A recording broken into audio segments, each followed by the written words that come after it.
Bueno, buenas tardes. Bienvenidos al Colegio Oficial de Arquitectos de Madrid y a la Fundación COAM, por supuesto. Dentro del ciclo de Superredes, que comisaría José Luis Esteban conmigo, bueno, más él que yo, pero le agradezco que me haya incluido. Y nada, es un ciclo en el que planteamos desde el primer momento como una reflexión en cómo se cuenta la arquitectura,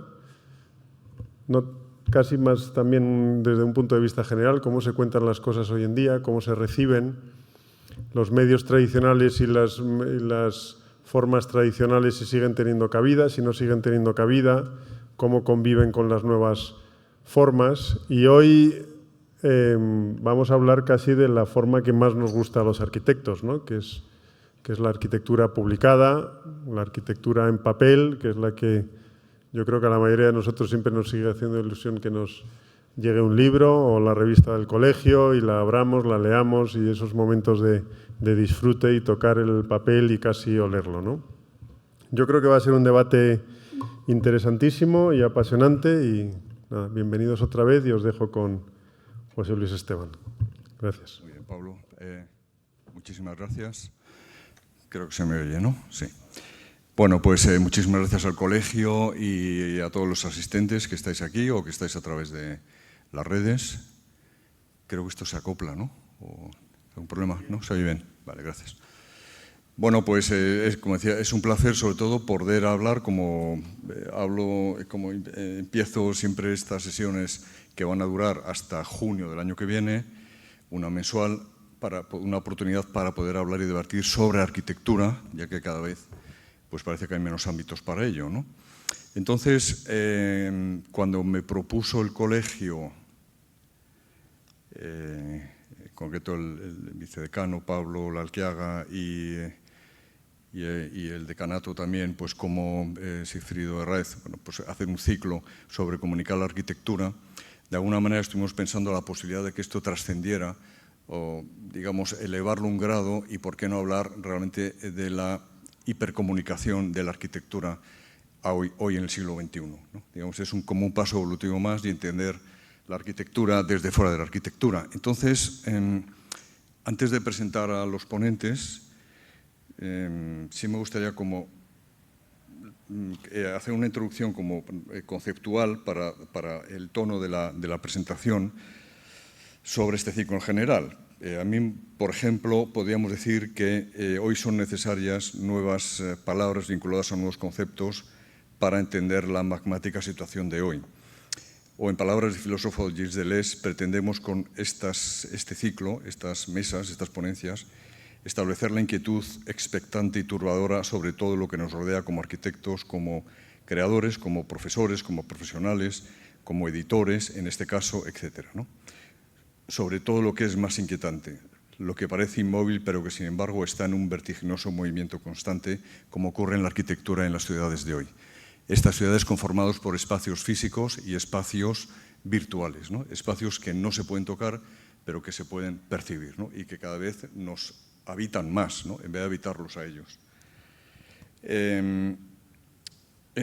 Luego, la otra introducción, ya enfocado en esta mesa de debate titulada Doble Realidad, está basada en el concepto de Baudrillard, de la doble realidad, de la realidad virtual, valga la redundancia, y la realidad física, del filósofo Jean Baudrillard, y evidentemente la segunda parte, la que se dice o el desvanecimiento de la reproductibilidad técnica, que es como la pregunta general que haría a todos, ¿no? Para establecer este debate. Claro, yo estaba pensando que decía, bueno, realmente si Víctor Hugo en su día dijo que la imprenta había matado a la arquitectura, ¿no?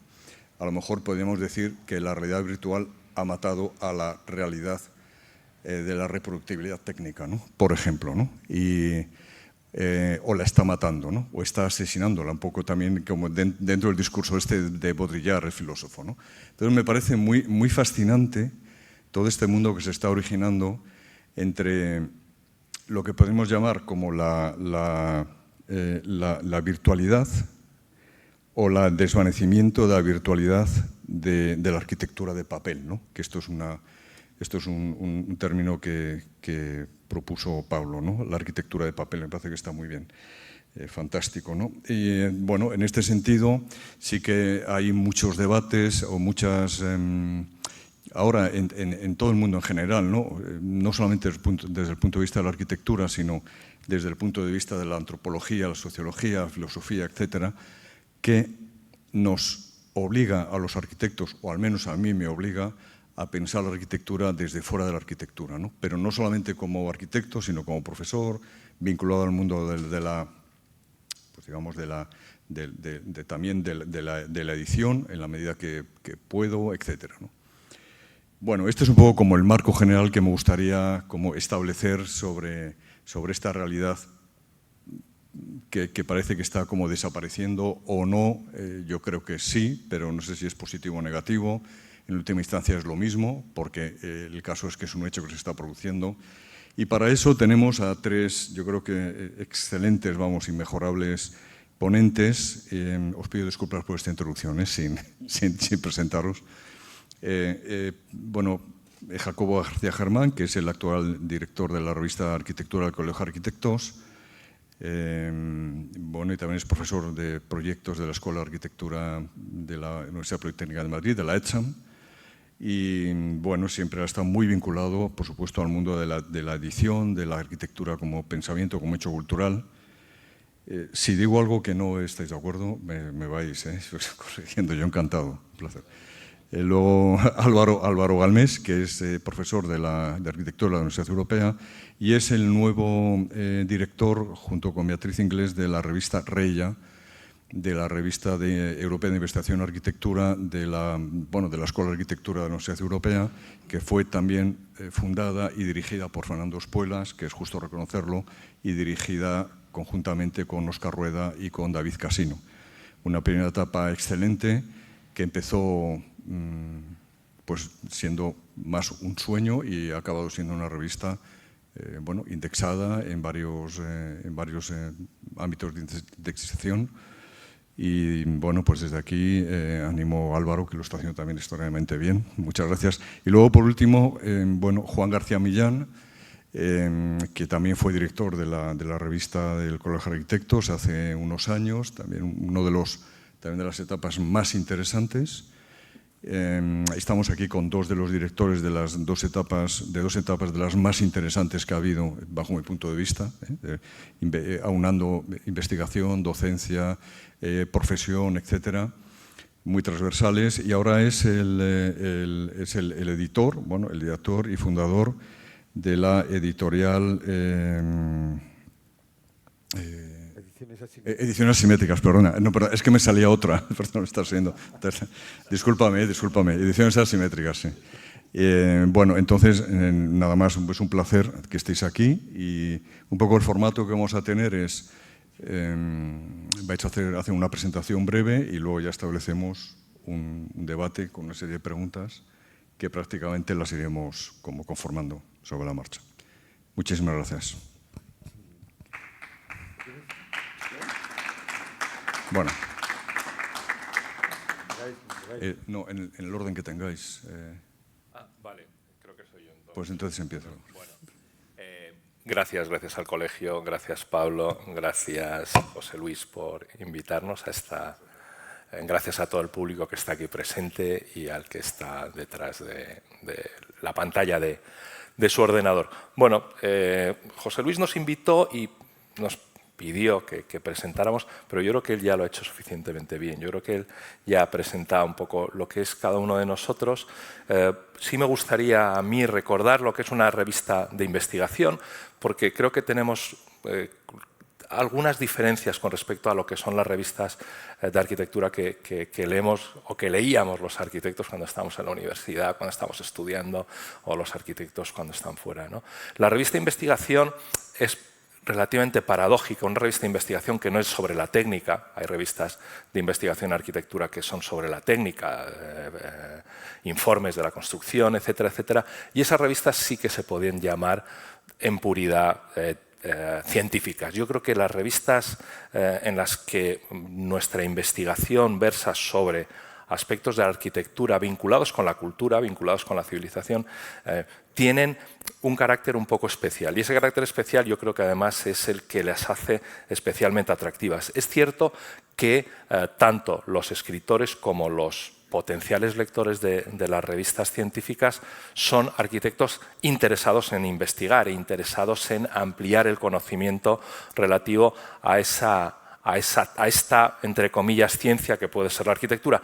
Pero, sin embargo, no se debería delimitar solamente a ampliar un conocimiento científico y endogámico, sino ampliar ese conocimiento con una visión siempre puesta, o con un ojo siempre puesto en la cultura, en la sociedad.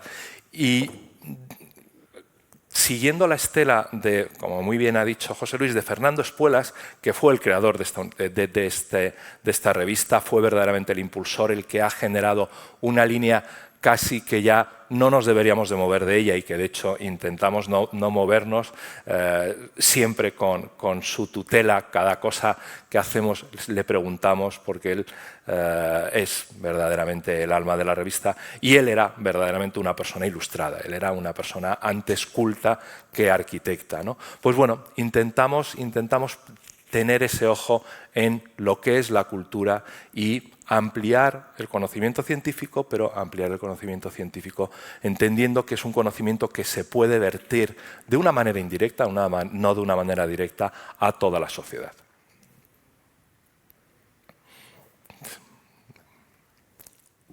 Muchas gracias. Muy bien.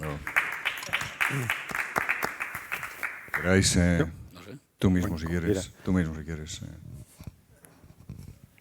Bueno, gracias también a José Luis, a Pablo, al colegio, a vosotros y al numeroso público que ha venido a vernos esta tarde tan lluviosa y además con fútbol.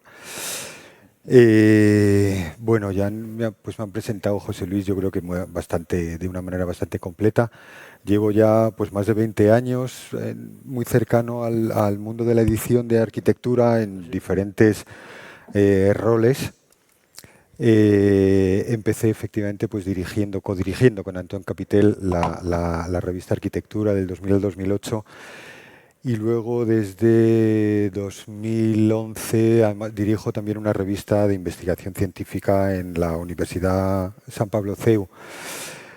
En 2007 fundé una editorial, Ediciones Asimétricas. Empezamos lógicamente pues muy despacito, haciendo muy poquitos libros, pero el establecimiento de muchas redes, que en el fondo pues yo creo que va a ser también una cuestión latente en casi todo lo que hablemos, que me parecen muy importantes, efectivamente, pues hemos conseguido dar un paso adelante y yo creo que estamos muy contentos con cómo se desarrolla nuestra labor editorial y digamos el éxito de público y el reconocimiento que tenemos, ¿no?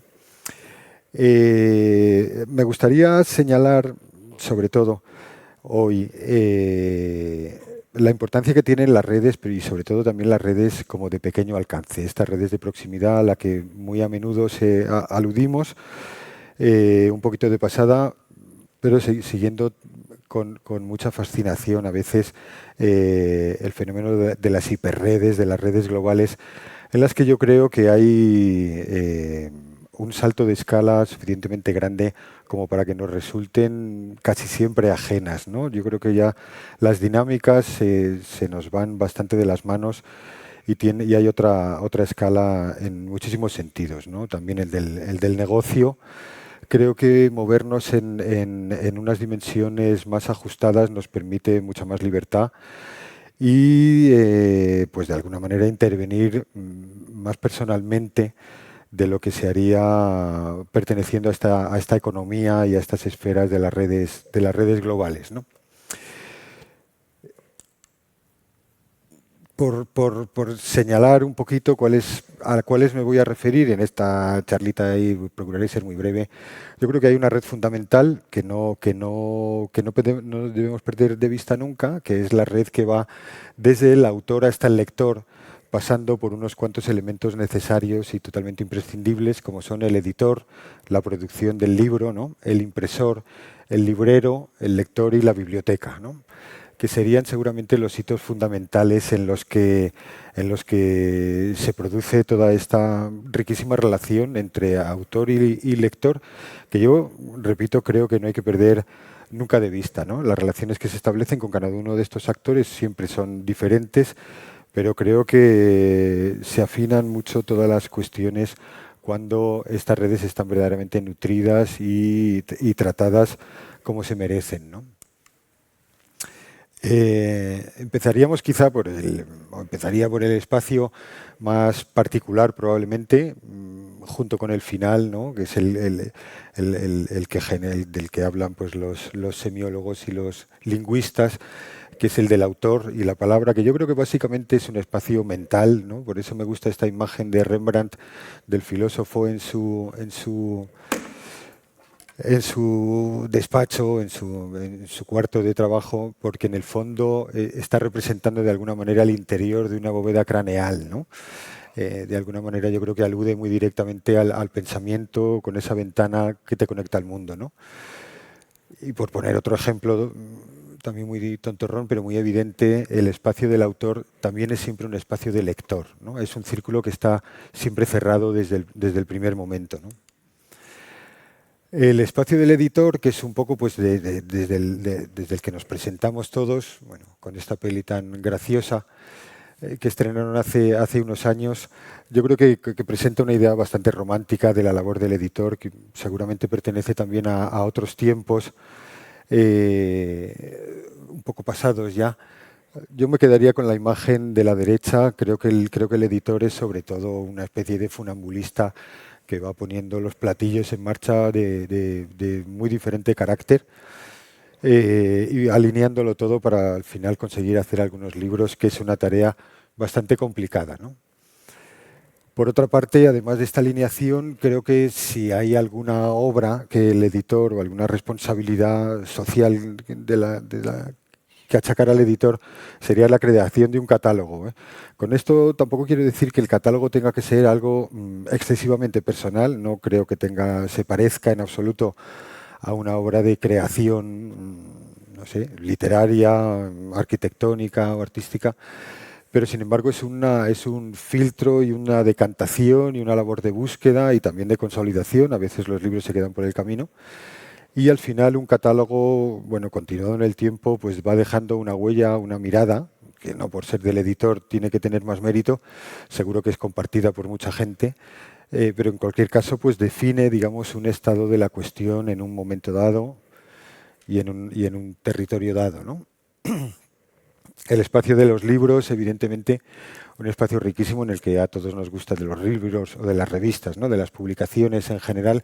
Creo que en este sentido las publicaciones de arquitectura son unas publicaciones riquísimas, porque no se trata simplemente de un texto corrido como en la literatura, ¿no? Fascinante, por supuesto, sino que también el espacio del libro se vuelve muchísimo más complejo y muchísimo más rico.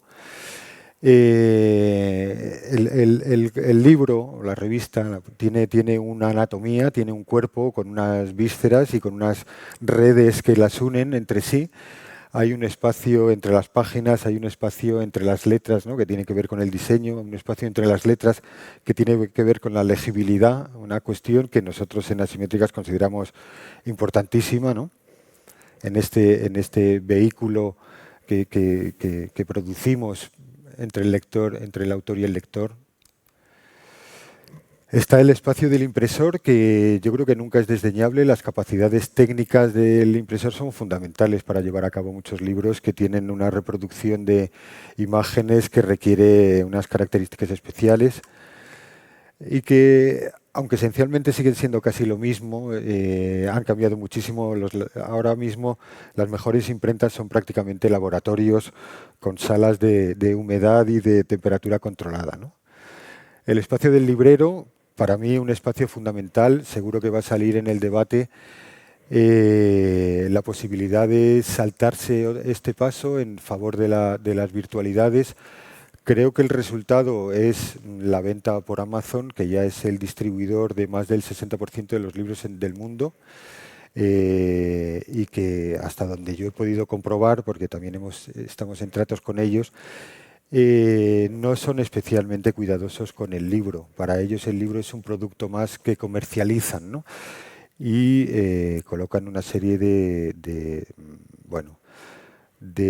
circunstancias, de requisitos que no siempre favorecen esta comunicación entre el autor y el lector, sino que favorecen un negocio global y que está bastante alejado de lo que yo creo que al final es un prescriptor fundamental, que es el librero, ¿no? Creo que todos lo compartimos. Tener un buen librero de cabecera es necesario para que te oriente en la avalancha de libros que se producen, diría, casi diariamente, ¿no? Luego las librerías son siempre espacios muy diferenciados y muy caracterizados y muy singulares y muy especiales. Y el espacio del lector, con el que se cierra el círculo, es un espacio de nuevo íntimo, donde se completa esta comunicación, ¿no? Sin el lector el libro no es nada, y hay tantos lectores y tantos sitios de lectura y tantas maneras de acercarse al libro como personas que lean, ¿no? Y terminaría seguramente porque yo creo que también es un elemento importante, y porque desde luego en nuestro ámbito y tal y como se produce la mayor parte de los escritos, que es en el ámbito universitario, académico, como se dice ahora, el destino muchas veces es el de la biblioteca. La biblioteca, por otra parte, yo creo que simboliza de alguna manera la parte colectiva, ¿no? de todo este asunto, ¿no? Digamos, la socialización, la decantación definitiva, el archivo, la catalogación y la puesta en definitiva de los libros a disposición de los lectores, no solamente de los del presente, sino de los del futuro, porque yo creo que algo muy bonito que tienen los libros es que en el fondo son siempre los libros, las revistas, cualquier texto que haya que leer, muchas veces es una comunicación mágica con el pasado, ¿no? Con autores que murieron hace 2000 años o 300 años o están todavía vivos, y de alguna manera es una conversación que se puede establecer instantáneamente siempre a través de un libro, y que se hace justamente sobre todo en las bibliotecas, de las cuales pues tenemos un montón de ejemplos. Bibliotecas que yo creo que todos conocemos como arquitectos, que todos hemos estudiado, y que son espacios que han hecho evolucionar incluso la arquitectura, unas veces para bien y otras no se sabe para tanto, pero esto es lo que pasa siempre, ¿no? Y con esto termino ya, espero no haber sido muy pesado, con esta frase de Borges, excelente lector y excelente autor, que dice: siempre imaginé que el paraíso sería algún tipo de biblioteca. Gracias.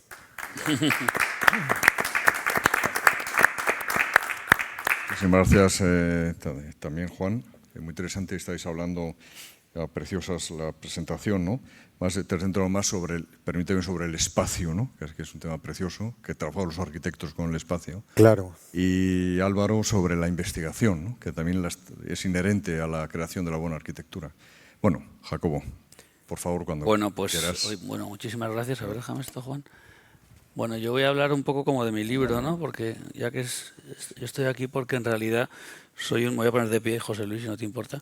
Soy uno de los directores de la revista del Colegio de Arquitectos, y entonces, bueno, pues junto con Federico Soriano y con Pedro Urzaiz, y yo creo que José Luis ha pensado que podíamos hacer una especie como de caso tipo para explicar cómo estamos planteando esta revista desde el 2017 ya, en realidad, con todo el tiempo que ha pasado, con las interrupciones que ha habido y tal.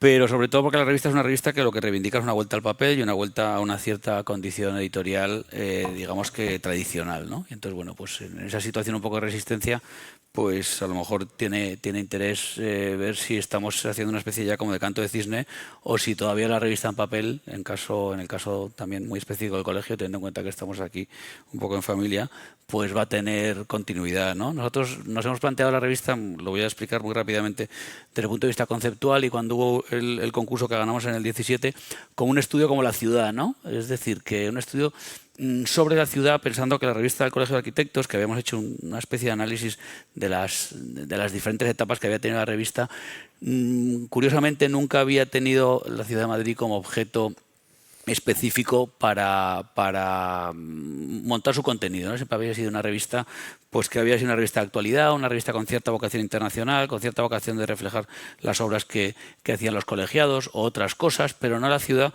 como tema, ¿no? Y frente a toda esta idea paradigmática imperante en la contemporaneidad de la participación, la sostenibilidad y diferentes paradigmas, pues pensamos que todo eso se produce siempre en un soporte específico que es la traza urbana casi, y alineándonos un poco con un cierto revival que ha habido estos últimos 10 años sobre la propia ciudad como tema de estudio en las universidades y en los contextos académicos, recuperando pues en qué momentos de la segunda mitad del siglo XX la ciudad como tema se había vuelto un objeto de investigación, ¿no? Entonces hemos pretendido hacer casi el libro de ciudades como el libro de Los Ángeles y el libro de Londres y el libro de Nueva York y el libro de Tokio, pues nosotros estamos intentando hacer prácticamente el libro de Madrid, ¿no? Que es una especie casi como de Madrid análogo, como el famoso cuadro este de Canaletto tan reivindicado por Rossi, que conoceréis, ¿no? Que es el Madrid que no es Madrid de verdad, sino que es un Madrid que se redefine y se redibuja y tiene una componente imaginaria tanto como tiene una componente concreta, ¿no? Esto no es Venecia, sino que es una Venecia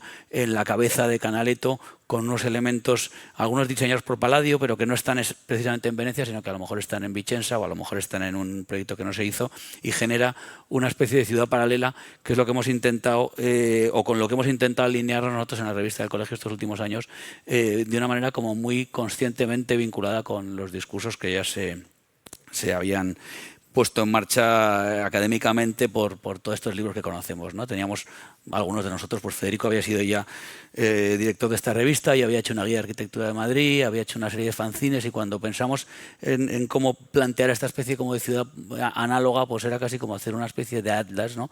Estos son los atlas, por ejemplo, que ha publicado Arquitectura Viva o el croquis en el caso de Olgiati, ¿no? Intentar casi reproducir la ciudad como una especie de retazos que se puedan ir registrando, ¿no? Estos son los libros que habíamos hecho con asimétricas también, y los traigo aquí un poco como guiño a Juan, ¿no? El atlas sobre Fernando Higueras, el atlas sobre la condición entrópica de Madrid, y bueno, así es como hemos planteado la revista. O voy a ir un poco ágilmente, ¿no? Pues recuperar la idea del papel, recuperar la idea de que la ciudad es un tema para poder ser sistemáticamente tratado como revista, como el tema en la revista del Colegio de Arquitectos. Y bueno, estos son los números que hemos hecho, ¿no? Hemos recuperado, ya digo, una condición muy táctil, pensando que ¿qué tiene que tener una revista hoy día en papel para poder sobrevivir en el mundo de las redes? Pues tiene que ser físicamente muy elocuente, no puede ser una revista glossy, por ejemplo. Queríamos hacer una revista otra vez tratada con una cierta textura, con una cierta rugosidad, ¿no? Con una cierta condición fancinera, casi hecha a mano, ¿no? Creo que eso lo hemos conseguido, a pesar de que hay mucha gente que piensa que no se ven bien las fotos, ¿no? Y luego, al mismo tiempo, esta idea de que cada número de la revista es un barrio de Madrid, ¿no? Que es una metáfora también bastante clara y bastante gráfica, ¿no? Algunos son barrios específicos, por ejemplo Chamartín, por ejemplo Tetuán, pero algunos son barrios más conceptuales o barrios que están deslocalizados, los PAUs, o la condición histórica de la ciudad de Madrid y cómo pervive en esta idea de villa y corte que de alguna manera emerge en diferentes situaciones, ¿no?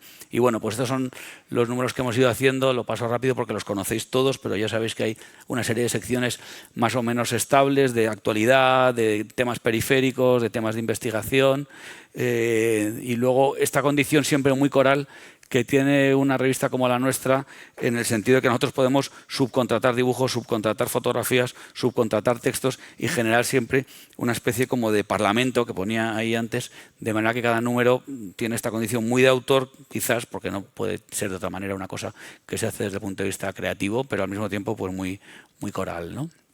Ya sabéis que todo el mundo puede publicar y que hay una situación bastante inclusiva en lo que es la información que se pretende mostrar, ¿no? Entonces, bueno, estas son diferentes páginas, los números de aniversario que hemos hecho, que también conocéis. La idea de archivo yo creo que es muy importante y que seguramente es una de las cosas que puede darle todavía un poco de vida al papel, ¿no? O sea, un archivo digital quizás se pierde un poco en la nebulosa, y en cambio encapsular un archivo en un formato físico, como se demostró cuando hicimos estos números, ¿no? Pues sigue teniendo una cierta capacidad de pervivir, ¿no? Y luego, una última cosa quiero decir en cuanto a la maquetación, teniendo en cuenta que están aquí nuestros Javier y Pablo, que conocen la revista perfectamente. Nosotros siempre hemos intentado, y lo voy a decir de una manera un poco irónica, hacer una revista que incomode un poco al lector en el sentido de que pierda la condición distraída que tiene el recibir información en las redes. O sea, cuando tú recibes información en las redes, la recibes distraídamente, porque estás mirando el teléfono mientras estás desayunando y puedes estar desconectado y no te obliga a parar, pensar, leer, porque es un esfuerzo evidente y todos lo sabemos, ¿no? Entonces nosotros cuando nos planteamos cómo diseñar esta revista pensamos que pese a todos los riesgos y las críticas que ha recibido necesitábamos hacer una revista que obligase a la persona a parar, mirar, no hacer otra cosa que leer durante el tiempo que dedique a tenerla delante y generar esa especie de roce, por no decirlo de otra forma, quizá un poco molesto, quizá un poco, bueno, que te obliga a perder unos minutos y dedicarle con concentración a algo que si fuese digital pues no estarías haciéndolo con concentración, ¿no? Eso yo creo que es un poco lo que quería decir. Como bien sabéis, también hemos complementado esto con unas presentaciones. Estamos haciendo el siguiente número, que está prácticamente acabado, y lo vamos a poder presentar, si todo va bien, aquí físicamente en el colegio después de Navidades. Y bueno, pues eso es todo, yo creo que para empezar. Gracias. Muy bien, Jacobo. Muchísimas gracias.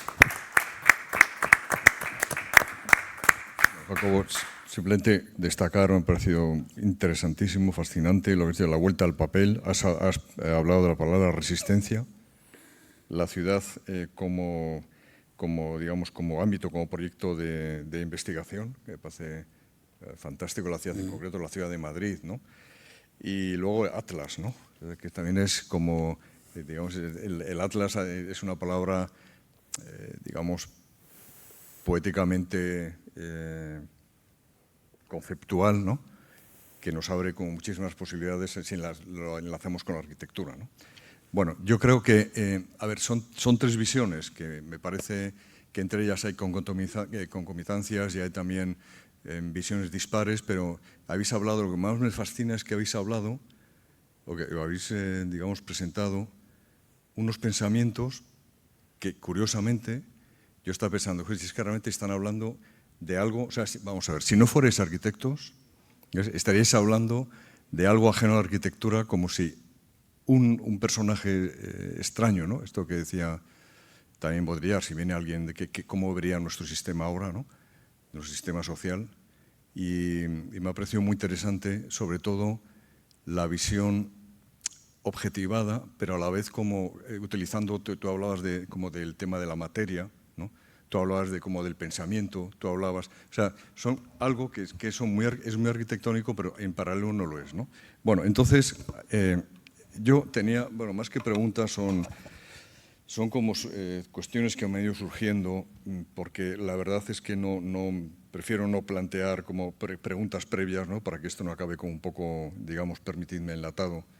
Pero, por ejemplo, habéis hablado de la producción, que habría excesiva producción de libros, ¿no? De publicaciones, etcétera. Bueno, ¿realmente os parece que es excesiva? Luego, desaparece el papel, todo el papel ya definitivamente, o ya debe desaparecer de una vez o no, etcétera, ¿no? Bueno, esto es como un poco iniciar este debate. Bueno, pues no sé si he dicho yo eso, pero bueno, en cualquier caso... Bueno, en cualquier caso, a mí me parece que es que vivimos en una sociedad hiperpoblada donde el exceso seguramente es la característica principal. No creo que pase solamente con las publicaciones, ni con las publicaciones de arquitectura. Creo que vivimos en una sociedad del exceso, en el que precisamente, y viniendo ya la información, es uno de los problemas que tenemos ya, independientemente del soporte, no hay tiempo posible para hacerse cargo de todo lo que se publica. Pero bueno, no hay tiempo para hacerse cargo de casi nada, ¿no? Yo creo que ese precisamente es una de las labores fundamentales de un editor, independientemente de si se expresa o si trabaja en una publicación periódica o en una editorial, tal, ¿no? El filtrar y decantar esa información ingente para comenzar a darla ordenadamente a los lectores, ¿no? Y creo que esa labor fundamental del editor es totalmente necesaria y no va a desaparecer nunca, independientemente del soporte. Creo que es básica. Cada uno efectivamente pues tendrá una sensibilidad, unos objetivos y una selección hasta cierto punto personal, efectivamente, pero luego hay unas condiciones objetivas, ¿no? Lo que a uno le parece mejor, más pertinente, más interesante y que más falta hace publicar, ¿no? Y en cuanto a la pregunta que hacías respecto al soporte, yo creo que no son incompatibles el mundo digital y el mundo de los libros de papel. Creo que los libros de papel tienen muchas ventajas sobre la lectura en digital, aunque la lectura en digital también las tiene, de otro orden diferente, una instantaneidad y una facilidad de consumo, por decirlo así, mucho más rápida, ¿no? Mucho más veloz y en ese sentido más acorde a nuestros tiempos. Tú aludías al esfuerzo. Efectivamente, leerse un libro requiere un esfuerzo que no siempre uno está en disposición de hacer, ¿no? Pero bueno, también es quizás el primer elemento que lo define. Creo que se irán diferenciando los contenidos, los más volátiles quedarán en el formato digital, los que resistan mejor el paso del tiempo tendrán su formato en papel, que no deja de ser un cuerpo que dura muchos años, décadas y hasta siglos, mientras que todos habremos comprobado ya que estas cosas digitales que parecen que están continuamente disponibles, pues de repente desaparece la web en la que habíamos mirado algo y eso que creíamos que estaba tan seguro y tan disponible para siempre desaparece. Entonces, la virtualidad también tiene algo efímero, constante, incontrolable, que yo creo que lo hace para algunas cosas pues poco adecuada para lo que nosotros plasmamos en las publicaciones, ¿no? Sí, eso de la belleza del efímero, el horror del efímero, ¿no? Claro, todo tiene dos caras, efectivamente. Sí. No, me parece, luego hay una cosa, fíjate, al leer lo que dices, ¿cuántas veces habréis oído vosotros y todos vosotros, ¿no? Este libro es carísimo, ¿cuánto te cuesta el libro? 30 euros o 50. Eso es carísimo. Y dices, sí, pero si tú lo prorrateas a lo largo de toda tu vida previsible, ¿verdad? Pues es que tú calculas lo que te sale un libro, económicamente, no digo intelectualmente y personalmente, pero económicamente, 50 euros o 100 euros, 200 euros en 50 años, ¿no? Entonces también también pesa eso, ¿no? Parece muy interesante. Sí. La verdad es que a mí me asombra siempre que la gente se gaste en cenar cualquier cosa, ¿no? Picoteando 50 euros y para un libro le parece escandalosamente caro. Bueno, esto era un poco como para hacer como de transición, ¿no? Pero es verdad que ahora están como la convivencia de las dos. ¿Vuestra opinión al respecto cuál sería? Bueno, a mí, una opinión o comentario. A mí hay dos temas, estaba pensando yo un poco en la faceta editorial y en la faceta docente. Hay dos temas que me tienen siempre como muy preocupado. Uno es el hecho de que se publican muchos libros, centrándonos ya en arquitectura, digamos, ¿no? Porque yo no conozco más que un poquito el mundo editorial arquitectónico. Se publican muchísimos libros académicos, muchísimas revistas académicas, todo el mundo quiere publicar, hay que hacer una publicación ahora mismo indexada para leer la tesis, cosa que no pasaba en el 2010, etcétera, etcétera. O sea, hay un montón de publicaciones de libros en papel, muchas de ellas subvencionadas, muchas de ellas con, digamos, artificialmente alimentadas. Pero luego es verdad que la gente no compra tantos libros, no lee tantos libros. O sea, hay una especie como de vacío ahí, que debe haber un almacén de libros por el mundo de arquitectura, y como cuando Hermann Blume quebró, ¿no? Y había una nave ahí en Madrid. O sea, es una situación que yo creo que se va inflando por un lado, se va desinflando por otro lado, ¿no? A mí eso me impresiona, ¿no?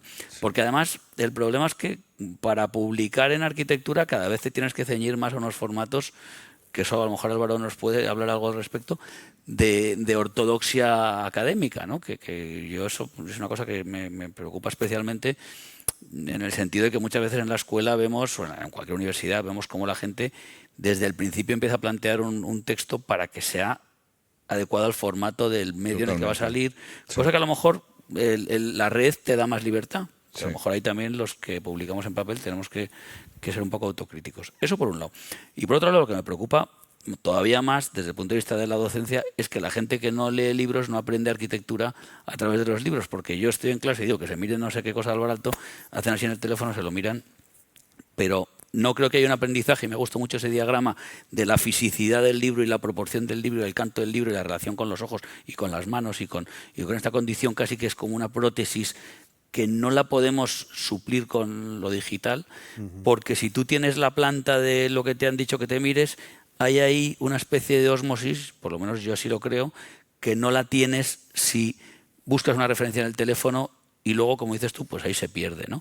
Y en cambio, si tú estás haciendo un proyecto, el que haga proyectos, y lo tienes ahí colocado, en cualquier momento sabes que vas a tirar de ello. Entonces, me preocupa muchísimo que es, yo creo, directamente proporcional la pérdida de aprendizaje en la disciplina de proyectos a la falta de acceso o de naturalidad con los libros que tienen los alumnos, ¿no?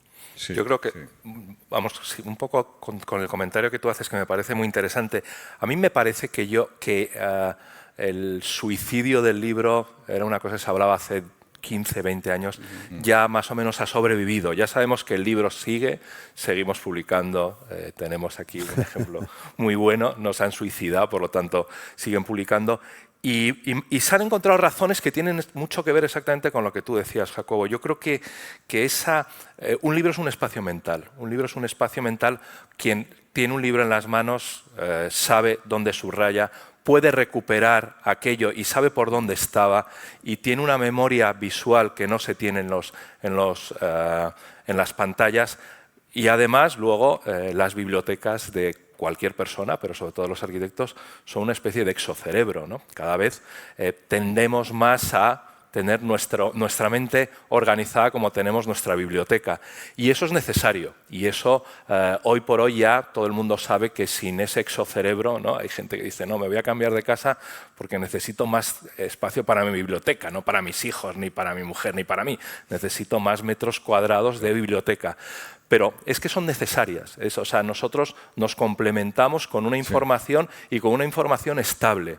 Luego hay otra información que es más inestable, que es más pasajera, y es la información efectivamente de las redes. Y son necesarias las dos, y son muy complementarias. Por eso yo creo que encontrar esa complementariedad, encontrar esa manera de vincularte de una manera a la información del instante, a la actualidad, que te vinculas a través de las pantallas, y está perfecto, ¿no? Yo creo que no tiene sentido que sigamos imprimiendo periódicos, ¿no? Los periódicos son de periodicidad y por lo tanto no tiene ningún sentido. Si nosotros queremos imprimir algo, es algo estable, es algo que permanezca, es algo que sea un mapa mental de nuestro cerebro, que podamos recuperar nuestra manera de pensar a través de él.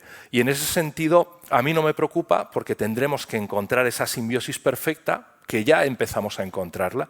Ya uno sabe, yo creo que los editores sabéis lo que es permanente y lo que es actualidad, lo que habla, lo que nos va a interpelar dentro de 20 años, que tiene que tener un formato físico y tiene que tener un formato en papel, y lo que no, y lo que pasará, y lo que en un momento será muy importante conocer, pero pasará. Y esa compatibilidad hará que seamos más sanos, pero sí que es imprescindible el papel en tanto en cuanto esa sobreabundancia. A mí no me parece que sea exceso. Yo creo que toda la información, que cuanta más información, mejor. Hay sobreabundancia de información. El problema que tenemos es que no tenemos criterios para escoger la información correcta. Y eso es lo que les pasa a nuestros estudiantes. Tienen tanta información que toman referencias de lo que no es válido. Antiguamente, no. Antiguamente había tal cribado por parte de los editores, de las revistas, etcétera, etcétera, que se sabía lo que se tenía que ver y lo que no se tenía que ver. Ahora falta criterio. Por lo tanto, yo creo que la labor editorial tiene mucho que ver con la formación del criterio, ¿no? Del criterio del arquitecto, del criterio del ciudadano. Y yo vuelvo a insistir con lo que empecé, ¿no? Del criterio de la cultura. O sea, nosotros estamos generando cultura con mayúsculas además, ¿no? El papel genera cultura. Lo otro genera maneras de hacer, genera maneras de comportarse, genera acciones, ¿no? La pantalla puede generar acciones, puede generar una serie de actitudes muy importantes, pero la cultura con mayúsculas se queda en el papel. Y yo creo que sí que deberíamos de ser muy sensibles a esa cualidad que tiene el papel. Sí.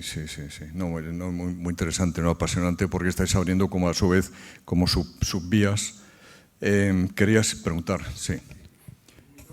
Mira, hay uno en la mesa, te lo... Toma, coge este. Como somos tan Sí, pocos, Jesús. podemos hacer la mesa redonda de verdad. No, yo quería decir primero Sí. que me parece muy pertinente la referencia que haces a Baudrillard, porque Baudrillard tiene un título de un libro que a mí me encanta, que se llama El crimen perfecto, que habla precisamente Sí. de la desaparición de la realidad y la describe como un crimen perfecto, ¿no? Y entonces él dice Sí. que, claro, tenemos un cadáver. Hay un cadáver que es obvio, porque es que, y aquí yo voy a hablar un poco de mi caso personal. Yo ya no tengo sitio para más revistas y más libros en mi estudio. O sea, es que prácticamente ya no quiero estar suscrito a nada. Y además he sustituido de una manera bastante eficaz ese exocerebro del que tú hablas. Yo, sinceramente, ahora mismo, o sea, cuando tengo que buscar referencias, me manejo genial en la red. Es decir, yo tengo varias plataformas virtuales. Esas plataformas virtuales, tengo un botoncito de Pinterest en el que yo tengo mis tableros, y además el Pinterest tiene la magia de que te conecta con un hipervínculo luego con el origen del proyecto. Es decir, que yo tengo allí perfectamente organizadas mis imágenes por tableros, por referencias, por intereses. Ojo, y me funciona a mí y a mis colaboradores y a mis alumnos acojonantemente. Y yo flipo con la cantidad de referencias que yo estoy hablando con un alumno mío de un proyecto en espiral, y es que los alumnos tienen de repente 20 proyectos espirales en su Pinterest, que además son capaces de ir a documentarse a la fuente perfectamente. O sea, que yo reivindico que también hay una manera de organizar esa comunicación y esa cultura arquitectónica a través de lo virtual. Sí. Pero volviendo un poco al crimen perfecto. Claro, Baudrillard dice, tenemos un cadáver. Lo que no tenemos es ni un móvil ni un autor. Porque como pasa en la naturaleza, cuando desaparece una especie, la naturaleza no tiene móvil. Es decir, la realidad va yendo mucho más, es mucho más fuerte de lo que tú te piensas, y al final hay cadáveres hay cadáveres, todos lo sabemos, de revistas que han desaparecido porque ya nuestras tal. Entonces, la pregunta, por ir concretando un poco sobre el crimen perfecto, ¿no? Sí. Tenemos un cadáver, no tenemos un móvil, no tenemos un autor, pero sí que tenemos un castigo, que es lo que debe ocurrir siempre con un crimen, ¿no? Entonces, la pregunta que yo haría un poco a la mesa es, ¿cuál sería el castigo por haber cometido este crimen, que no lo hemos cometido ninguno de nosotros, pero que se ha producido, ¿no? A mí se me ocurre, por ejemplo, hablando...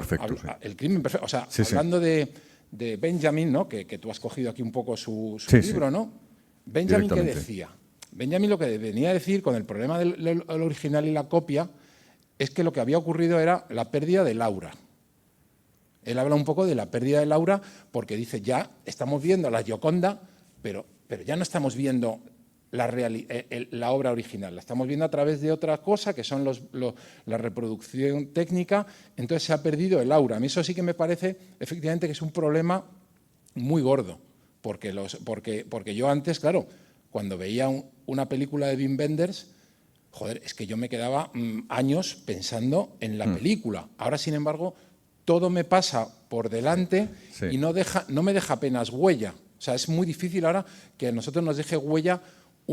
¿A ti qué te deja huella? Pues leer un libro de Borges, y es que te quedas toda tu vida pensando en el Aleph, ¿no? Sí. Sin embargo, lo que haría sería reconocer un poco que ha pasado este crimen perfecto, que el papel, es que nuestros alumnos ya no ven papel. O sea, yo renuncio absolutamente. O sea, la biblioteca de la escuela es un cadáver, es el crimen perfecto. A la biblioteca ya no van nuestros alumnos, y sin embargo van mucho a Pinterest, a Plataforma Arquitectura, a ArchDaily, a blogs, a un montón de referencias que yo, os lo digo de verdad, yo flipo de la cantidad de información, que los alumnos no son nada tontos y que la estructuran, todo lo contrario. La estructuran muy bien, ¿no? Sí. Entonces sería un poco abrir el debate con cuál sería un poco, a lo mejor eso, qué castigo nos espera por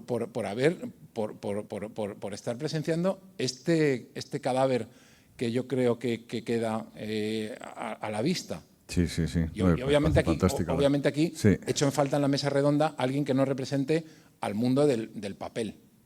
Porque ¿sabes? O sea, porque sería un poco como si queremos hablar un poco de lo que va a pasar en el futuro con la reproductibilidad del papel, que ahora se reproduce de otra manera. Me gustaría un poco también como saber qué opinan los que son menos nostálgicos, porque yo aquí veo una actitud un poco nostálgica del papel y yo querría representar, ante la ausencia de alguien del mundo de lo virtual, querría representar un poco también esa fe optimista en que hay un futuro bonito también e interesante en lo virtual. Sí, sí. No, pues está muy bien, Jesús, muchas gracias. Es que el apologista de lo virtual así. es el propio José Luis. Claro, claro. No, eso 3-1. Sí. No, eso es que, aprovechando aquí, ya anuncio el debate siguiente, que va a ser ese precisamente. O sea, entonces, y digo además, ya aprovechando, no es que me ha parecido muy pertinente, a mí como Baudrillard me fascina, ¿no? Entonces, pero por pertinente, y además van a ser solo referentes a que están en ese mundo digamos, de la edición virtual, ¿no? O sea, los que han cometido el crimen perfecto a lo mejor sin darse cuenta, ¿no? Pero, y bueno, y además hoy o sea, es uno de los temas que tenemos como, no es una obsesión, pero sí que estamos como muy fijados, es que haya siempre paridad en las intervenciones. Hoy no la hay, pero es que el siguiente debate va a ser solo de mujeres, ¿no? Por ejemplo. Entonces va a ser ir alternando. Y luego aprovecho también para decir, y perdonad que os doy la palabra, vamos a hacer una concatenación de manera que se van a empezar a cruzar el primer debate con el siguiente, etcétera, ¿no? Para que exista esa vinculación. O sea que muchas gracias por tu parecido. No, muy pertinente. Bueno, pues vosotros, por favor, sois los que hay que hablar de crimen. Vamos, no sé, yo creo que no se trata de dónde obtiene uno la información, sino de qué cosas se publican, independientemente del soporte. O sea, que en Pinterest y que los alumnos puedan encontrar un montón de referencias a través de las redes, pues me parece normal, lo hacemos todos, no solo los alumnos, evidentemente. Otra cosa es juntar un cuerpo y que incluso de manera privada, pues uno puede acabar haciendo una enorme biblioteca, yo creo que sobre todo de imágenes, ¿eh? De textos es otra cosa.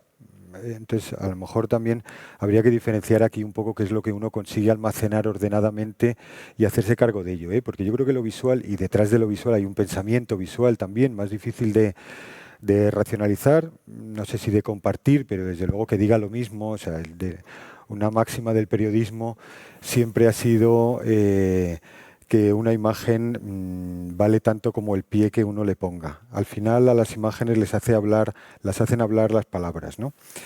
Yo creo que es más de palabras un poco de lo que estábamos hablando y de cómo se transmite el conocimiento y la cultura, ¿no? Como decía Álvaro. Yo creo que eso, la figura del editor no va a desaparecer nunca, porque es el que justamente tendrá esa capacidad. Suponiendo que sean buenos, evidentemente, tendrá esa capacidad de seleccionar y filtrar y juntar y ordenar y secuenciar y armar un discurso válido para mucha gente. Yo terminaba con el tema de las bibliotecas precisamente eso, como metáfora de lo colectivo, no de lo particular. Me parece que un poco de lo que se está hablando aquí es de esa relación entre lo colectivo y lo particular, ¿no? No me imagino que estés publicando ni siquiera en virtualmente toda esa ingente biblioteca de imágenes en Pinterest. No sé, precisamente porque se trata de eso, de un acto de conocimiento necesario, fundamental, pero privado, ¿no? Un acto de conocimiento y de formación privada. Y esas cosas no se transmiten tan fácilmente. A lo mejor sí, ¿no? Pero vamos, en principio tan fácilmente no. Y ahí siempre tendrá que haber una persona que decante esos contenidos. Yo creo que el problema un poco de la autoedición es precisamente eso, ¿no? Es una autoría un poco así bravía, ¿no? Que corre por el monte y que publica sus cosas porque son suyas, en las cuales tiene mucha fe, pero no sé hasta qué punto están contrastadas con un criterio colectivo que de alguna manera atesora, o sea, el editor, el proceso editorial, ¿no? de filtro y decantación, ¿no? Y selección puesta en perspectiva, son muchas cosas, ¿no? No es tanto el soporte, ¿eh? Si queréis vosotros, ¿queréis comentar algo? No, que yo creo que está muy Bueno, sí. Sí, vale. ¿Qué vas a preguntar? Perdona. No, bueno, que cuando estabas hablando de esto, lo del formato, que es más importante el formato que el medio, estaba acordando justo, y así reivindico colegio, que no está mal. Sí. Una de las cosas que más me fascina del colegio es el haber digitalizado todos los números de la revista de arquitectura, ¿no? O sea, yo llevo un año que es que no leo otra cosa. Y entonces me recordaba eso, yo lo estoy mirando en el ordenador, el medio no es el papel, pero estoy mirando una revista, ¿no? Y pensándolo mucho, es como la música, ¿no? Ahora tú solo escuchas singles, ¿no? Y antes los discos tenían una retórica, tenía una filosofía, o sea, la canción 3 había que escucharla después de la 2, ¿no? Y el que hacía un disco estaba pensando en que esa secuencia de canciones tenían, no sé, discos míticos, ¿no? De Led Zeppelin o de Pink Floyd o lo que sea, ¿no? O sea, eran un relato en el que cada canción era parte de ese relato, ¿no? Y ahora y yo creo que eso es bueno reivindicarlo, ya no por una cuestión de formato, sino por una cuestión de lo que dices tú, de lo que empapa o no empapa. Al final, ¿no? Dices, si tú puedes verlo de una manera o de otra, pero si tú tienes una secuencia de imágenes que no tienen como y no te lees la memoria del proyecto, pues bueno, te estás quedando un poco, a lo mejor a medias con esa información, ¿no? Y a mí eso me parece interesante, y me estaba recordando justo por traerlo también a la mesa, ¿no? El reivindicar no solo que el formato no, sino que el formato libro o el formato publicación, todo lo que estabais contando respecto a las revistas de investigación o el relato de la revista del colegio, que a mí me encanta que lo contéis, porque luego la gente, como dices tú, yo no creo que sea cuestión de un esfuerzo, es vencer a la pereza inicial de ponerte con algo, ¿no? Y ese discurso que esté detrás es muy bonito y arma todo al final, ¿no? Sí. De hecho, Reya tiene formato digital, ¿no? También imprimimos. También imprimimos. Sí. Oye, pues, al hilo de lo que están comentando Jesús y Pablo, es que vosotros que sois profesores también, y bueno, realmente tenéis la vinculación tan directa con los alumnos, ¿no? O sea, un poco a ver cómo podría, por ejemplo, Juan, que eres profesor en la Nebrija también, ¿no? Entonces, ¿cómo veis esta, o sea, digamos que planteando al revés, ahora mismo, antes el poder del profesor era darle la información al alumno, y ahora el poder parece que está en cómo, o sea, el poder quiere decir la capacidad de enseñanza, ¿no? Está más que en eso, en cómo infiltrarle y saber dirigirle la información, ¿no? Hacia dónde está. Entonces, vosotros, un poco quizás nos está viendo gente así ahora que están en la carrera, también estudiantes y demás, o acabando, o recién titulados, etcétera, cómo, digamos, un poco ya es un tono más personal. Vosotros, ¿cómo empezasteis a entrar en este mundo de la edición? A todos nos apasiona, ¿no? Pero digamos casi se puede decir como entre la profesionalización del mundo de la edición. Porque a mí me parece fascinante esos procesos, ¿no? Me interesa más el proceso que dónde estáis, que ya sabemos dónde estáis. Pues un poco por intentar enlazar todo lo que está. No sé, no quisiera yo acaparar aquí el discurso. Jacobo, por favor, tu comentario. No me quiero poner muy autobiográfico, Sí. pero mi padre tenía una fotocopiadora en el estudio y entonces pues empezamos a hacer fanzines, ¿no? Con Adrián Navarro y con otros amigos. Sí. Y luego tuvimos a Emilio de profesor y le dijimos, queremos hacer una revista, y nos dijo, tiene que ser un DIN A4 doblado porque es la única manera, hay que formatearlo todo y se tiene que meter en un sobre, no sé qué. Pues desde así, un fanzine. Por eso yo soy un reivindicador del papel, porque esta condición de hacer algo y hacer un producto físico, por eso los arquitectos hacen libros, ¿no? Porque hacen un producto físico con esa misma proyección con el que uno hace una maqueta o con el que eventualmente hace un edificio. Yo creo que esa identificación la conocemos todos, la tenemos todos, ¿no? Totalmente. Es la producción directa de que en poco tiempo además puedas tener algo material que tenga las condiciones que es precioso lo que ha dicho Álvaro, de espacio mental, pero también de espacio físico, porque se produce un espacio entre la persona y el libro, ¿no? A mí claro, yo, por contestar un momento a Jesús, a mí me encanta imaginarme a tus alumnos ahí haciendo una especie como de morphing de las referencias de Pinterest y haciendo un proyecto. Yo creo que lo que no tenemos todavía intelectualizado los de nuestra generación es cómo ser útiles como profesores para ayudar a que la gente trabaje así, porque el problema es que se nos va. Pero tú sabes perfectamente que los interioristas que están haciendo los restaurantes de Madrid cogen 50 fotos de Pinterest, hacen una planta, se lo dan todo a un aparejador que busca las referencias, hacen unas mediciones y han bypaseado la fase de dibujo. Hacen muy pocos planos porque trabajan con referencias y con el precio de esas referencias en unas bases de datos de mercado. Y no hacen tantos planos, tú lo sabes mejor que yo. Esa forma de trabajar, yo no sé hacerla, pero está claro que los que van a hacer las cosas a partir de ahora trabajan más así que de la otra manera. O sea que a lo mejor, volviendo al tema, la limitación es nuestra y a lo mejor se va a producir un hueco ahí en la universidad que no vamos a saber comunicarnos con los alumnos, pero eso no quiere decir que su forma de trabajar y de acceder a la información sea equivocada, es que Claro. hay un hueco ahí. No sé. Claro, a mí me parece muy interesante el intentar un poco diferenciar o entender lo que es la imagen de lo que se produce en el momento, la imagen de la arquitectura contemporánea, que es inevitablemente Pinterest y que todos lo utilizamos, y luego los criterios que forman la cultura individual del alumno, en este caso, que estamos centrando en el alumno, para que pueda escoger dentro del magma que es Pinterest lo mejor. Y en ese sentido yo creo que se complementan. O sea, si ha parecido que defiendo el texto impreso sobre las imágenes en Internet, no es así. Yo creo que son necesarias las dos. Ahora, sí pienso que el texto, que el pensamiento, que eso que Pablo decía, que por qué nos gusta tanto a los arquitectos el papel, ¿no?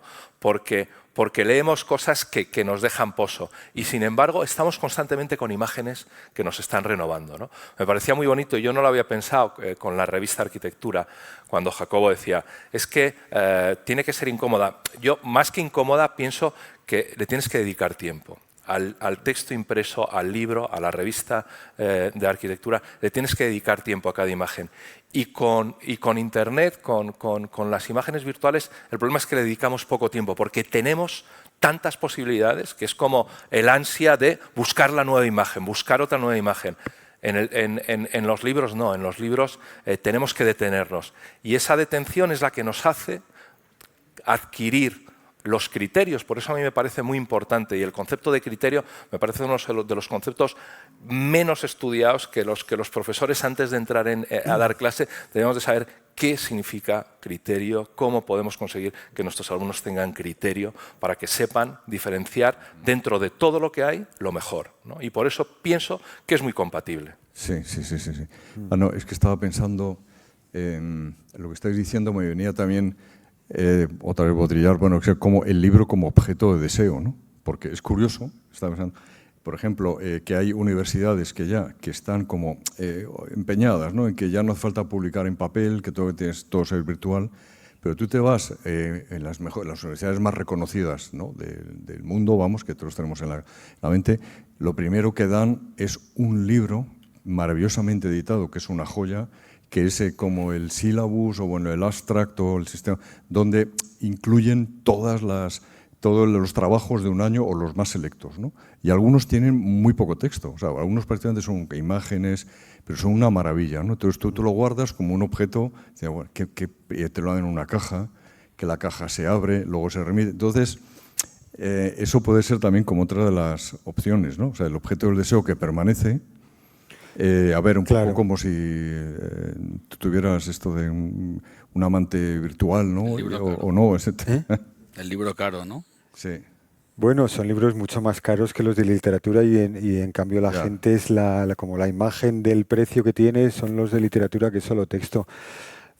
Hacer un libro de arquitectura tiene muchísimo más trabajo y casi siempre más coste, porque hay que imprimir imágenes, generalmente en color o planos, en fin, no tiene nada que ver. Sí, va también en parte por ahí. Pero bueno, volviendo un poco al tema, que yo creo que es muy interesante, ¿no? El que ha salido aquí es un poquito lateral, pero en el fondo todos estamos implicados. Es un poco lateral a las publicaciones, pero tiene que ver con la transmisión del conocimiento, del cual los libros y las revistas son una parte, que es la formación de los nuevos arquitectos. Claro, es que hace 20 años la carrera todavía duraba 6 años, ahora dura 4, ¿no? Antes todavía duraba 8 porque tenías que hacer 2 cursos de matemáticas, ¿no? Y un examen de dibujo, que también tenías que estar 2 años en una academia. La formación, igual que ocurre con todo, o sea, todo se hace mucho más comprimido y mucho más veloz. Vivimos en ese mundo en el que efectivamente, como contaba Jacobo, se cogen referencias visuales y se solucionan de unas maneras que no son las que a nosotros nos han enseñado, no son las que a nosotros nos han dado buen resultado. Y yo creo que una pregunta muy honesta, ¿cómo nosotros, que no sabemos hacer eso, podemos enseñar a los arquitectos del futuro, porque van a ser ellos, que hagan arquitectura? Pues yo creo que aprenden solos. La arquitectura no se ha hecho siempre a base de ideas, se ha hecho muchas veces a base de catálogos visuales y se ha hecho estupenda arquitectura, ¿no? O sea que tampoco, no sé, cambian las épocas y cambian las maneras de actuar en las épocas, porque eso sí que es imperativo, ¿no? Actuar en ellas, ¿no? No sabemos, estamos en un momento de transición de tantísimas cosas que es muy... Bueno, como dice el proverbio chino, ¿no? Qué estupendos son los tiempos interesantes, pero que no me toque vivirlos, ¿no? Porque... Sí. Hombre, yo creo que luego ha aparecido otra palabra ahí que es nostalgia, que ahora volvemos. Sí, perdón. Pregunta. Sí, por supuesto. Más que una pregunta, tengo una reflexión. Pues, no, por supuesto. Bueno, es una broma. Sí. Bueno, tengo una pregunta, pero antes, efectivamente, yo ya sabéis que discrepo de todo, como siempre. No, Pablo, ya nos lo esperábamos. Fíjate no. qué curioso, si te vas a la FNAC, cada día que vas, los vinilos ganan más terreno a los CDs. En Madrid, esto nadie lo sabe, hay 20 y tantas tiendas de discos. Ir a comprar un CD, ninguna tiene, todas tienen vinilos. Que por otro lado al autor le da igual, el autor dice que me pirateen, yo ya vivo de los conciertos. Pero la música es muy buen paralelismo. Bueno, yo de todas maneras, que no creo, o sea, el libro muy bien apuntado. yo por mucho que duela decirlo, la revista más vendida en el mundo es de papel, 1 millón y pico de suscriptores, a nuestros alumnos les gustan los libros, esta mañana he dado uno como premio, se han cabreado los demás, joder, también queremos tal, igual. Pero estudiamos. Cosas, no sé, yo no creo que cambien tanto. También, no sé, habéis hablado también de esa burbuja de libros, tal. Coño, las editoriales estas fáciles en las que pagas y te editan, que todos podemos pensar en una rápidamente, estas la NECA ya no las acepta, es decir, sabe lo que hay. Bueno, yo tenía una pregunta seguramente molesta, pero que va a explicar mucho de tal y tal para Jacobo. O sea, voy a hacer también a Álvaro, pero Álvaro ceno casi todas las semanas. Se va a enfadar. Jacobo, la revista del colegio, o sea, fuera del mundo de los colegiados, ¿qué venta tiene? ¿Cuánta venta? ¿Cuántos suscriptores? ¿Cuánta gente la vende? ¿Se vende? ¿Dónde se vende? Una pregunta ya sé que incómoda, pero... Se distribuye en las librerías especializadas, pero no conozco los números. Sí, pero... No conozco los números. Es una revista que está hecha sobre todo para los colegiados. Sí. Luego tiene su presencia en las colegiados, 4 librerías que quedan, ¿no? Preferiría no pagarla. Es decir, si les preguntas si se hace voluntaria, que tiene que ver esto con lo de qué es lo que editamos o no editamos, ¿no? Joder, Sí, hombre, tampoco es una revista que está hecha para los colegiados y no es una revista que tenga vocación de venderse en un kiosco ahí abajo, ¿no? Podía ser. De hecho, la anterior, nosotros también, claro, las cosas tienen su contexto, ¿no? Nosotros, cuando la revista que hemos hecho es una revista que reacciona como acción y reacción, por ejemplo, frente a la inmediatamente anterior, que estaba dirigida por unos buenos amigos, pero que era digital en su mayor...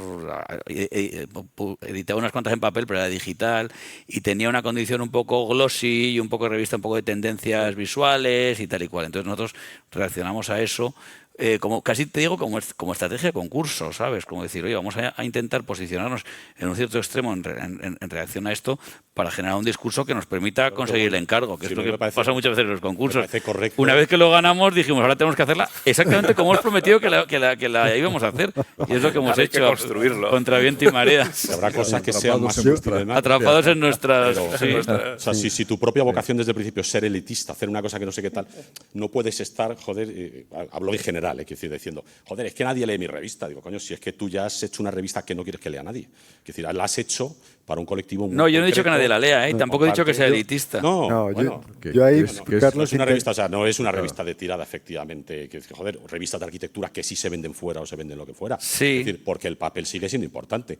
No sé a quién traerás aquí comunicadores. Los comunicadores de Twitter, que todos se defienden, joder, es que este es el nuevo medio, es que no sé qué tal. Coño, todos se matan por editar en papel, pero vamos, o sea, y todos han sacado su libro, Sí, y eso es todos verdad. lo que quieren vender es su libro. Y, Sí, coño, sí, sí. estabas diciendo que el papel se va muerto. Tal. Las universidades, coño, acuérdate del último, hoy que hemos tenido a los de la NAP en la europea, en el último informe de la NAP, lo que apreciaron que tuviéramos libros propios. Es decir, coño, y vienen Totalmente. de Estados Unidos. Claro, sí, sí. Que no es un mundo tan diferente y tan tal. Siempre se dice, los alumnos no leen. Coño, en nuestros tiempos, ¿quiénes leían? Es que leíamos los que estamos aquí. Claro, desde 500 estábamos en clase, leíamos 20. Claro, son los que venimos aquí a llorar, joder. Y tal. No, lo mismo que ahora. O sea, tenemos 20 alumnos que leen. Sí, sí. O sea, yo no sé, de este mundo apocalíptico, tal, quiero decir, yo creo que el libro sigue en buena forma y No, seguirá no, estando. no. Cuando el PDF deje de funcionar, porque saldrá otro formato, nos vamos a reír de las colecciones de PDFs. Es decir, como nadie se acuerda. Hace 15 años, no usábamos ni Word ni Excel, usábamos Lotus y WordPerfect. El que tuviera archivos en ese sistema, olvídate. La verdad. Pero yo creo que damos El una libro- imagen extraña si estamos ofreciendo una imagen de un mundo apocalíptico.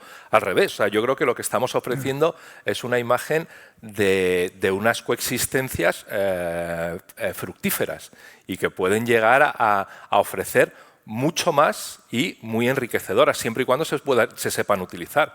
Esto es como todo, ¿no? Si le das una navaja a un mono, pues la has liado, ¿no? Pero si se la das a un cirujano, pues puede salvar una persona, ¿no? Tenemos que saber las herramientas que están en el mercado, que se nos ofrecen. Es verdad que siempre nos da mucho miedo, ¿no? La juventud no lee. La juventud lee lo mismo que leíamos nosotros o que leía... Y además tampoco es el momento de leer de la juventud. O sea, muchas veces empezamos a leer con 30 años y no pasa nada, ¿no? Cuando hablas, no, pues, por citar a Borges, Borges, no, es que leía desde los 6 años, pobrecito. O sea, a los 6 años tienes que jugar y no tienes que leer. ¿Sabes? No, o sea, así salió, ¿no? Sí. Así salió el pobre hombre ya, hablando en los aeropuertos solamente, ¿no? O sea, pues, yo creo que tú antes lo decías, ¿no? Lo de la época que vivimos es una época, ¿no? Eso como Adán le decía a Eva, ¿no? Estamos en una época de transición. Desde Adán en la época de transición la mantenemos, ¿no? O sea, que estamos siempre en épocas de transición y tienen su parte mala y su parte buena. Lo único que hay que saber es cómo se conviven entre todas esas tendencias que se encuentran de una manera un poco distorsionada cuando aparecen cosas nuevas, pues eso, ¿no? Supongo que el momento en el que cambiamos de Lotus a Word, pues hubo gente, me cago en la leche, ¿no? Los discos, los floppies estos y tal. Bueno, y luego ya se establece un lenguaje y la imagen, yo por lo menos, la imagen que tenemos los cuatro de las redes y del papel es una imagen perfectamente compatible. Sí, y luego lo que decías de los... Sí, se alimentan unas a las otras, eso no hay Claro, ninguna duda. Claro. Y luego los alumnos de ahora, estoy totalmente de acuerdo contigo, sí que leen, pero de otra manera. O sea, digamos, porque claro, cuando los alumnos que ya llegan a quinto o al último nivel, fin de máster o fin de grado, es verdad que las referencias las tienen. ¿Sabes? Lo que pasa es que las han ido cogiendo como si tuvieran una especie como de, imaginaos, una esfera de referencias, ¿no? Y van pinchando aquí y allí, esto que decía Barico, ¿no? Que es como una esfera, tú pinchas y cogen, ¿no? Entran, ven un concepto, pinchan, un poco como lo que decías Jesús tú, ¿no? De lo de Pinterest, ¿no? Ellos entran, cogen y entonces se van conformando sus referencias, ¿no? Y luego cuando hay algo que realmente les motiva, lo leen, ¿no? O sea, que tienen como la mente estructurada. Quiero decir, igual que nosotros, pero lógicamente han crecido en los medios, ¿no? Y me parece también fascinante. Yo, hombre, a ver, me preocupa, entre comillas, porque no estoy preocupado, pero sí que transmitir la sensación de nostalgia. No es quizás es el título claro, como la pregunta esta, que nos está a todos como coronando, ¿no?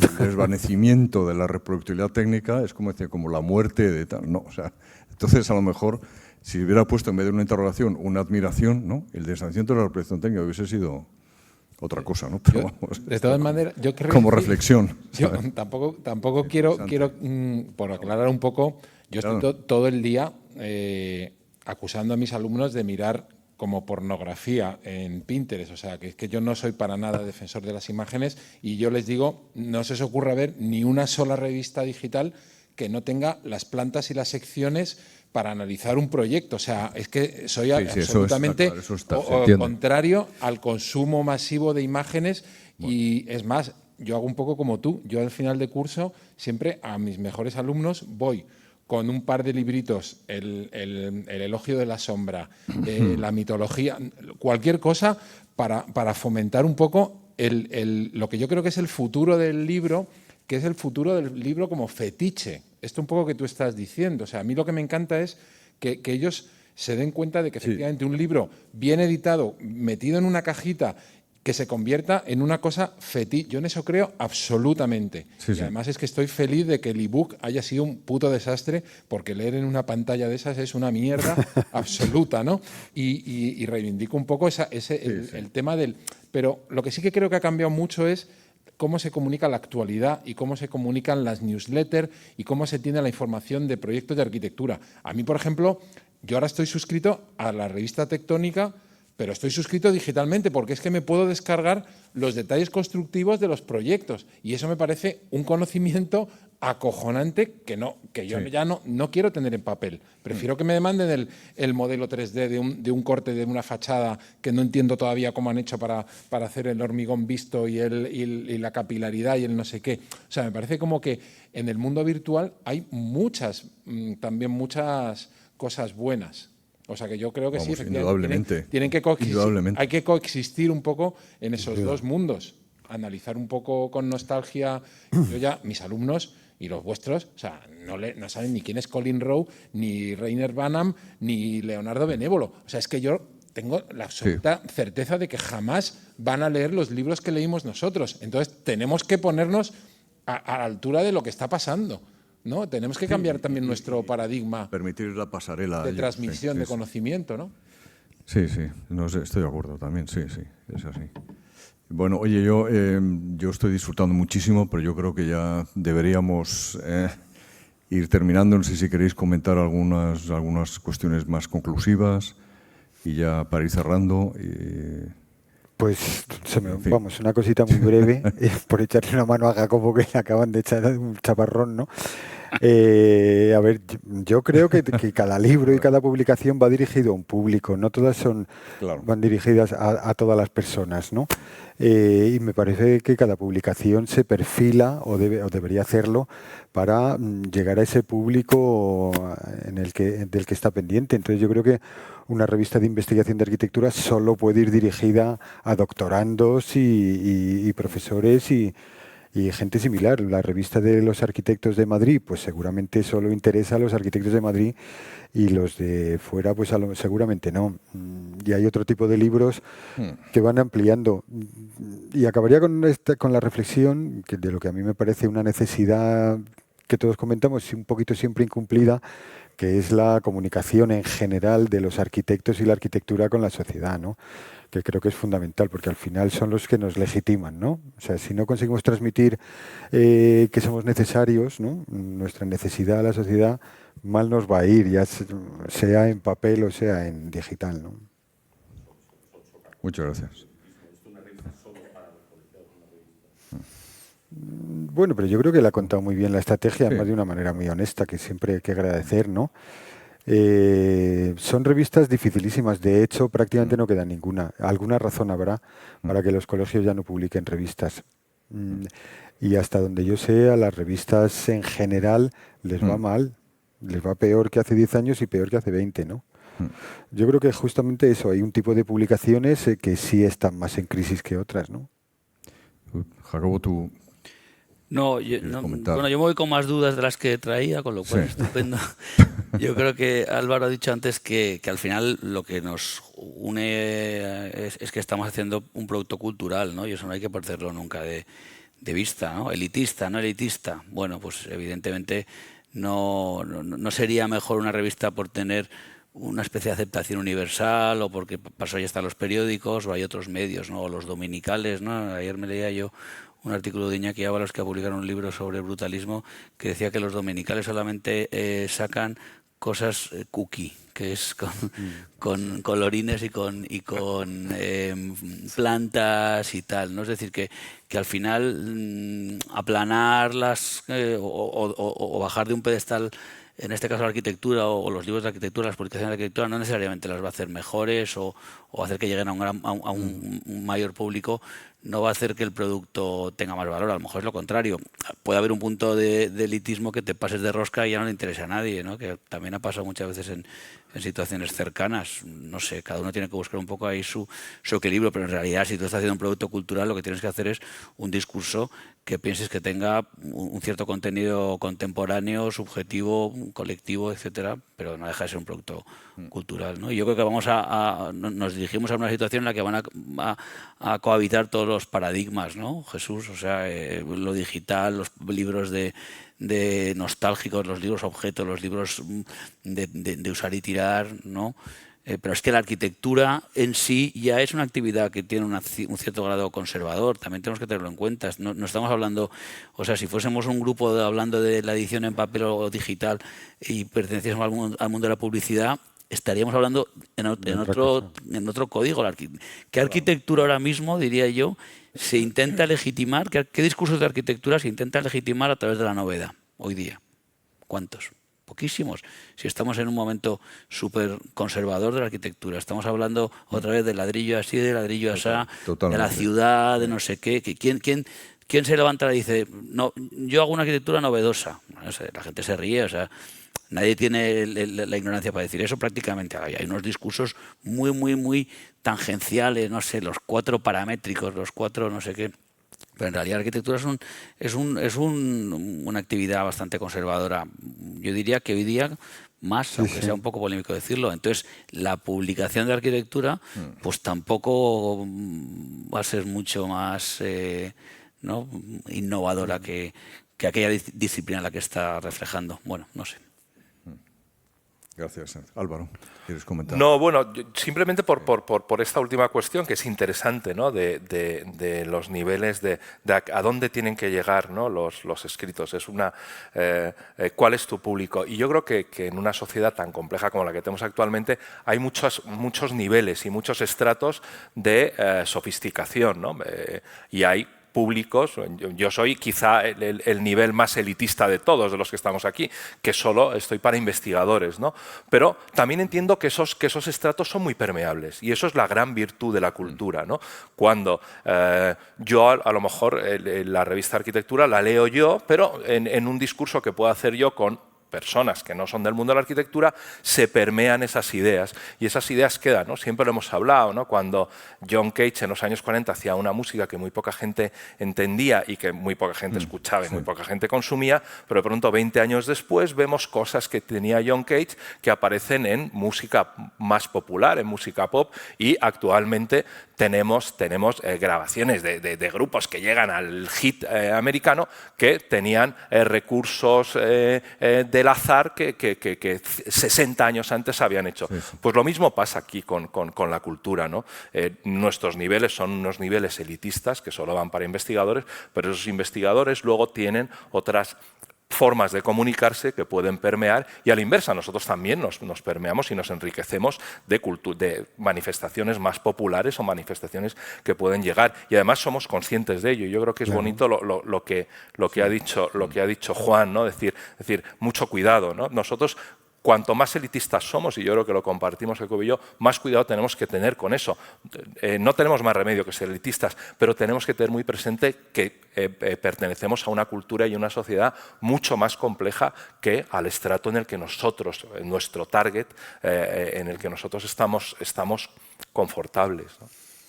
Muy bien, pues muchísimas gracias. Ha sido realmente para mí fascinante, espero que para todos vosotros también. Nada más, espero que estas palabras y estos pensamientos no se desvanezcan con el paso del tiempo. Muchísimas gracias a todos. Gracias.